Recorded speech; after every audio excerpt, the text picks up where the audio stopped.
이제 광대뼈 수술이 아무래도 딱딱한 음식과 좀 관련이 많은 수술이긴 하거든요. 그러니까 딱딱한 음식도 중요하고 질긴 음식도 좀 피해야 되는데 그 시기는 사실 저는 3개월까지는 최대한 피하시라고 말씀을 드립니다. 왜냐하면은 광대뼈 수술하고 나서 제일 무서운 부작용 중에 하나가 이제 뼈가 밖으로 빠지는 거거든요. 그러니까 뼈가 잘 붙지를 못하고 안 붙는 경우, 우리가 분류압이라고 그러죠. 그게 생길 수 있기 때문에 그때까지는 이제 그 턱 근육이 강하게 작용하는 이 광대뼈 부위에 어떤 무리가 안 가게끔 너무 질긴 음식이나 좀 딱딱한 음식은 피하시는 것이 좋습니다.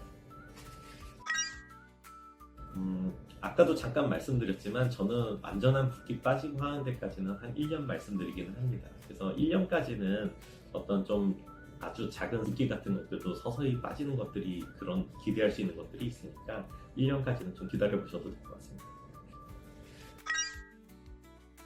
네, 당연히 가능성이 있습니다. 그래서 우리가 그 수술 후에 뭐 딱딱한 음식을 먹거나 너무 무리한 운동을 하거나 이거를 피하라고 말씀을 드리는 이유가 그 핀을 고정해놨어도 그 뼈가 안정적으로 붙을 때까지는 조금 시간을 벌려는 것이죠. 그렇기 때문에 수술 후 4주에서 8주 정도 그때까지는 좀 조심하시는 것이 좋습니다.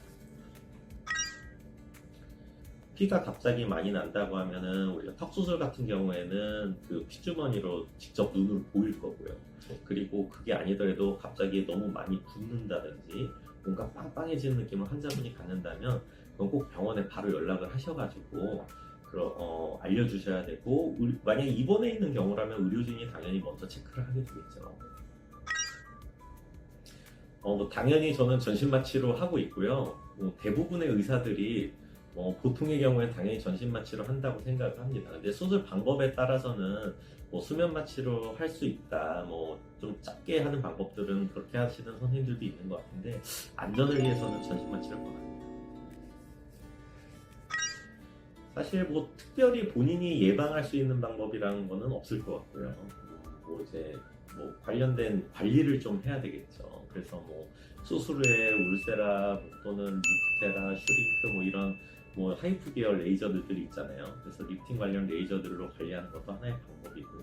실제로 볼처짐이 발생한 경우에는 결국엔 관련된 시술들을 해야 될 거예요. 실리프팅을 한다든지 아니면은 진짜로 절개를 해서 하는 리프팅을 한다든지. 요즘에는 이제 환자분들이 다들 이제 바쁘다 보니까 회복 기간을 빨리 하기 위해서 수술하면서 동시에 진행하는 경우도 많이 있습니다.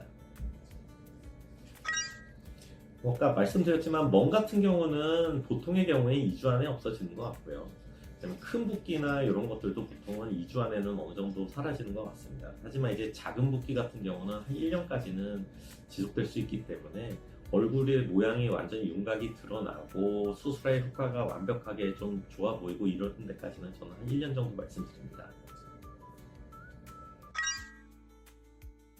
정확한 가이드라인이 있는 것은 아니지만은 일주일 정도째부터도 그냥 가벼운 걷는 것 정도는 저는 가능하다고 얘기를 오히려 추천을 해드리고요. 근력 운동이나 이런 것들은 4주째까지는 조금 피하시는 것이 좋습니다. 수술 후에 이제 첫날, 둘째 날이 이제 제일 중요한 거는 결국 혈종이죠. 출혈이 갑자기 많아지는 경우가 제일 무섭기 때문에 그거는 이제 의료진들이 신경 써서 볼 것이고, 아까도 말씀드렸듯이 본인이 생각해도 뭔가 갑자기 많이 붓는다든지 느낌이 좀 빵빵해지고 이상하면 그때는 바로 이제 병원에 연락을 주셔야 되겠고요. 그 다음에 이제 붓기 관리죠. 붓기 관리인데 이제 주무실 때 안 잘 수는 없으니까. 근데 앉아서 주무시면 제일 좋기야 하겠지만 솔직히 앉아서 자기가 쉽지가 않잖아요. 그래서 베개를 조금 심장보다는 높게, 그러니까 평소 때보다 조금 더 높게 해서 주무시는 걸 추천드리고, 옆으로 해서 또 주무시는 분들이 있어요. 근데 옆으로 주무시는 거는 특히 광대뼈 수술한 경우에 조금 위험할 수 있습니다. 그래서 그런 경우는 조금 조심하시는 게 좋겠고, 그 다음에 호박즙이라든지 이런 게 좀 도움이 된다고 알려져 있기는 해요. 도움된다고 알려져 있고, 가벼운 산책 같은 거는 오히려 붓기 빠지는 데 좀 도움이 됩니다.